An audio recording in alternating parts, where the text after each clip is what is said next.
BusinessNet Explorer, product news podcast channel. This is B&E Product News, supporting specifiers and buyers. This podcast is sponsored by the B&E Product News podcast library. Well, hi, this is Mick DeLayburn for BusinessNet Explorer, and welcome to a special edition of our B&E Brand Leader Bite-Sized Learning Series.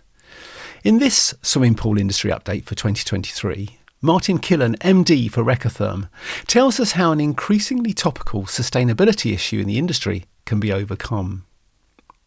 So councils and indeed businesses are under increasing pressure to reduce the climate impact of their buildings. Now, if one of the buildings happens to be a swimming pool, which is one of the highest energy drains of any building portfolio, then taking action becomes all the more urgent. And actually, the possibilities for positive results from it even more rewarding. Well, Martin joins us on the phone.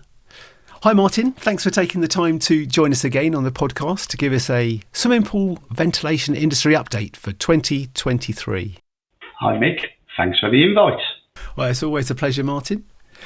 Martin, you are our go-to thought leader for all things relating to swimming pool ventilation.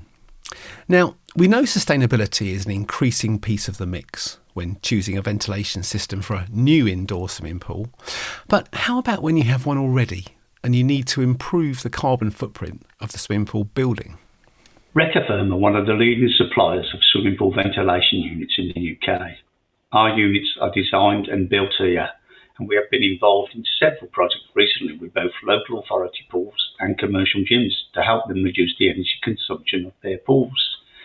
In some cases, it is simply replacing old and inefficient existing air handling units, and in others, it has been supplying units that can work with heat pumps, which operate at a lower temperature. What if the existing air handling unit, or AHU, is already considered to be energy efficient? If the existing unit is already energy efficient, and by that I mean it has air-to-air heat recovery, recirculation combined with speed control fans, then modification could simply mean changing the heating coils.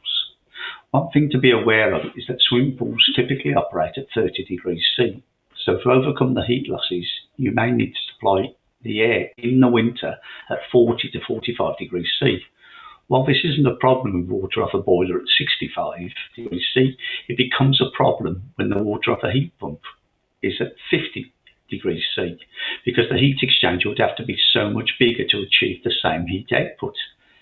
This may mean that the existing air handling unit isn't big enough to accommodate the new heating coil. Okay, so how can you overcome that problem? Well, given that the type of heat exchanger is fixed, the only variables are the log mean temperature difference and the area. So if we can increase the log mean temperature difference, or LMTD, then we can reduce the area, which means the heating coil will be smaller. Okay, so how can you increase the LMTD, and what are the other factors that you would need to take into account to keep everything in balance within the system if the LMTD is increased? If you are supplying water at 50 degrees C, the only way you can increase the LMTD is to increase the temperature of the return. This will give us a lower delta T across the coil and will mean we have to increase the flow rates to maintain the heat load. So when you replace a coil on an air handling unit that is operating from a boiler with a flow and return temperature of 82-71 or 65-45, you must take into account that the existing pipe sizes may not be sufficient to handle the load if you are dealing with the flow and return temperature of 50-45. Okay, got it. Are there any other reasons why it may be desirable to change the AHU? For sure, running units off heat pumps may not be the only reason to change your air handling units. Over the past 20 years, there have been vast improvements in the efficiency of fans. And if the current system is operating with belt-driven single-speed fans, the savings could be as much as 25%, for example, if they were swapped to direct-driven speed control fans. Okay. Well, what is the most popular method of heat recovery for swimming pools, would you say? plate heat exchangers are still the most reliable and sensible selection for a heat recovery on the swimming pool environment. Some people are still promoting refrigerant-based dehumidifiers, but to get these to work, you would need to virtually run on full recirculation, which is obviously not a good idea. The promotion of high-efficiency counterflow units or double cross-flow units has become increasingly popular, but as the main form of heat recovery is the recirculation, the payback period on the extra cost is an extended one, typically 20 years. Wow, well, that's amazing.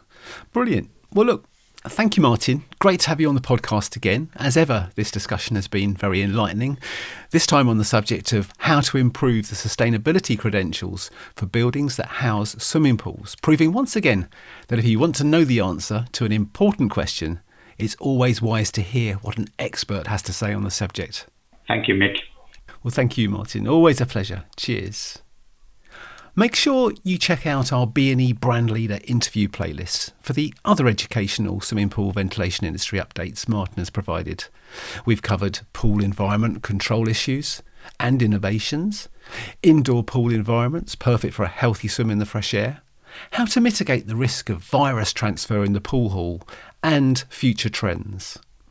And for more information about Recotherm and its range of swimming pool ventilation products and services, please go to www.recotherm.co.uk. Well, thank you for joining us for this latest edition of the B&E Product News podcast.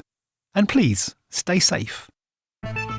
Follow us on Twitter at B&E Product News to keep updated on our latest product news podcast releases, and visit us at businessnetexplorer.com to find more product news and information for specifiers and buyers in the construction and building services and associated manufacturing and energy sectors.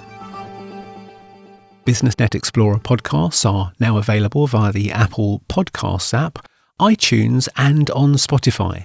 You can subscribe to access our existing content and, of course, to receive every new podcast that we publish in audio format.